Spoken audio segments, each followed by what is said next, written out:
अब नारद जी पूछते हैं, हे सनत कुमारों, ये श्रीमद् भागवत महापुराण करने के लिए क्या नियम है?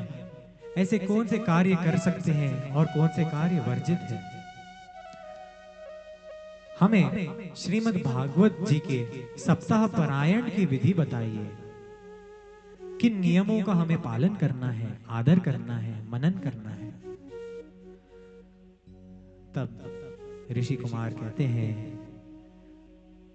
पहला, कथा का आयोजन, समय और स्थान अत्यंत महत्वपूर्ण होता है।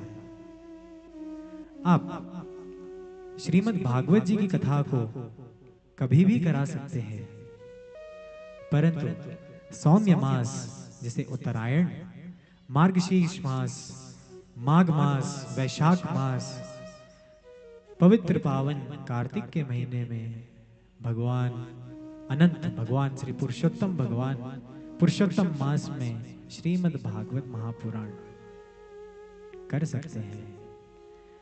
अब स्थान का चयन कैसा करें?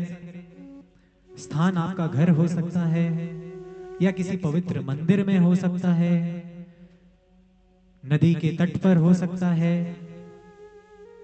आपको ऐसा स्थान को चुनना है जो उपयुक्त हो, पवित्र हो, जहां मन शांत रहे और आप भगवान अनंत भगवान के गुण गान कर सके बिना किसी डिस्टर्बेंस के। अब निमंत्रण देना अति आवश्यक होता है। यदि आप श्रीमद् भागवत महापुराण, ये ज्ञान यज्ञ है और इस ज्ञान यज्ञ के लिए आपको निमंत्रण देना अति आवश्यक है। जो भी भगवान का परम उपासक, भगवत भक्त हो, हरि का भक्त हो, वैष्णव हो, वे उन सभी को, उन समस्त बंधुओं को श्रीमद् भागवत जी में पधारने का निमंत्रण आपको अवश्य देना है। अब वक्ता और श्रोता के लक्षण बताते हैं। वक्ता कृष्ण भक्त, भगवान का परम उपासक हो, जो वेदों का ज्ञाता हो और उसका सरल स्वभाव होना चाहिए। उसका लक्ष्य ये नहीं होना चाहिए कि मुझे इससे धन की प्राप्ति होगी, यश की प्राप्ति होगी।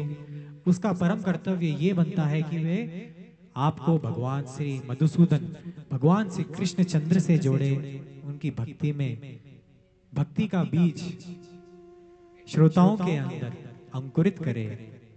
अब श्रोता कैसा हो? श्रोता भी श्रद्धावान होना चाहिए।